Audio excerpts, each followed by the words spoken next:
Assalamualaikum warahmatullahi wabarakatuh. Perkenalkan, nama saya Iskapaderi Nasibarani dengan NIM 17096223060 dari Program Studi Pendidikan Administrasi Perkantoran Universitas Negeri Jakarta. Di sini saya akan memaparkan hasil kegiatan saya selama PKL dengan judul Laporan Kerja Lapangan pada bagian keuangan di Direktorat Jenderal Instrumen Penguatan Hak Asasi Manusia Kementerian Hak Asasi Manusia. Sebelum saya menjelaskan kegiatan saya selama PKL, di sini saya akan menjelaskan pentingnya PKL. Praktik kerja lapangan atau PKL merupakan bagian penting dari pendidikan tinggi yang memberikan mahasiswa pengalaman kerja nyata. Nah, PKL di sini dapat menghubungkan teori akademik yang diberikan dosen kepada kami, dapat kami terapkan di praktik kerja lapangan kami, serta akan mempersiapkan kami dalam menghadapi dunia kerja secara nyata. Berikutnya adalah sejarah dari Kemenham atau Kementerian Hak Asasi Manusia Republik Indonesia, resmi berdiri sebagai kementerian tersendiri pada tanggal 20 Oktober 2024. Pembentukan ini terjadi dalam susunan kabinet baru di bawah pemerintah Presiden Prabowo Subianto. Sebelumnya, hak asasi manusia ini merupakan bagian dari Kementerian Hukum dan Hak Asasi Manusia atau yang disebut dengan Kemenkumham. Berikut ini tujuan dari PKL. Yang pertama, mempersiapkan diri menghadapi dunia kerja. Yang kedua, mendapatkan pengetahuan tentang administrasi keuangan di pemerintahan.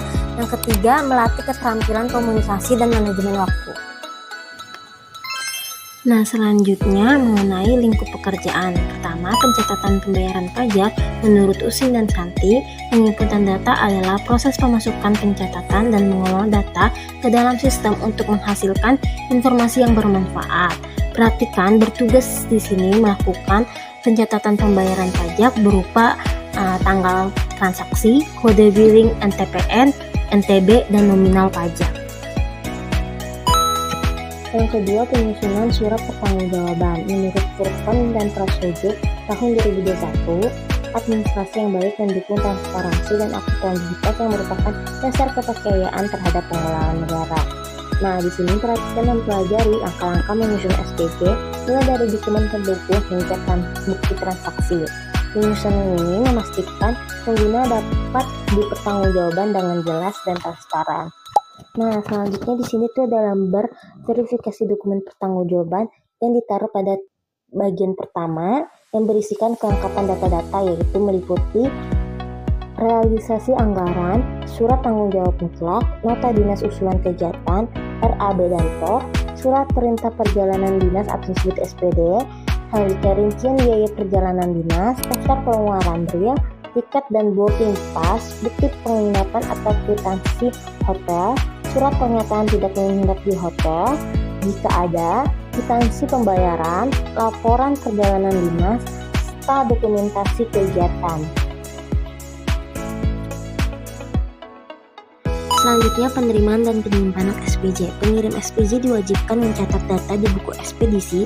Data tersebut meliputi tanggal penerimaan, nama kegiatan, nama pengirim, dan tanda tangan pengirim.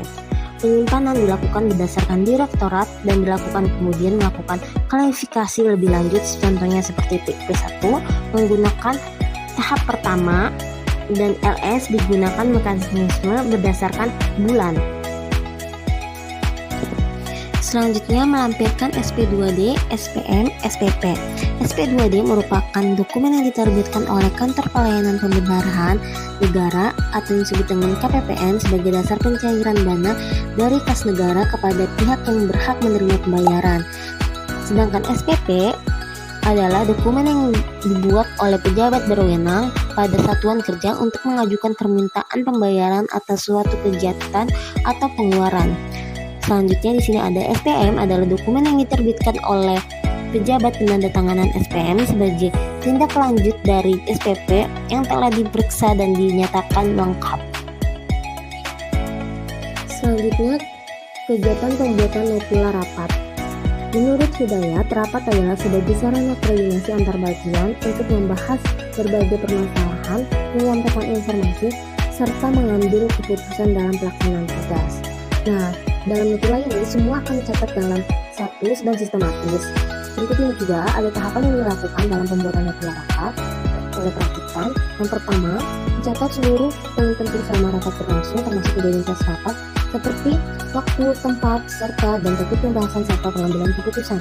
Yang kedua, setelah rapat selesai, perhatikan menyusun surat pula berdasarkan poin catatan yang telah dibuat dan melakukan pengecekan ulang untuk memastikan semua sistem atau informasi tercatat dengan rapi.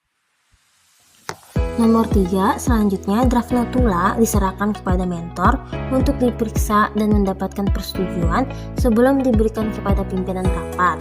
Terakhir, setelah mendapat persetujuan, notula final disimpan dalam arsip digital dan dibagikan kepada peserta rapat sebagai dokumentasi resmi serta acuan untuk pelaksanaan tindak lanjut. Kegiatan selanjutnya melakukan P3JDN di Sakti. P3JDN adalah singkatan dari Program Peningkatan Penggunaan Produk Dalam Negeri. Ini merupakan inisiatif pemerintah Indonesia untuk mendorong masyarakat dan instansi pemerintah lebih mengutamakan penggunaan produk lokal dibandingkan barang impor. Berikut ini adalah langkah-langkah melakukan pencatatan P3JDN di aplikasi Sakti. Yang pertama, login ke aplikasi Sakti, masukkan username dan password, pilih satuan kerja yang sesuai, klik tombol ya untuk mengakses sistem. Yang kedua, masuk ke menu, ada pilihan code payment, pilih lagi dengan RUH, dan selanjutnya informasi P3JDN. Yang ketiga, pilih jenis dokumen yang akan dicatat, misalnya SBY dan BAS, lalu pilih dokumen yang akan direkam, lalu ditampilkan detail barang atau jasa yang statusnya belum direkam. Selanjutnya, klik input atau ubah, kemudian isi, pilih PDN, kemudian klik belanja wilayah untuk membuat keterangan nominal. Lanjut untuk tahapan terakhir, simpan untuk menyelesaikan perekaman. Sistem ini akan memperbarui status dokumen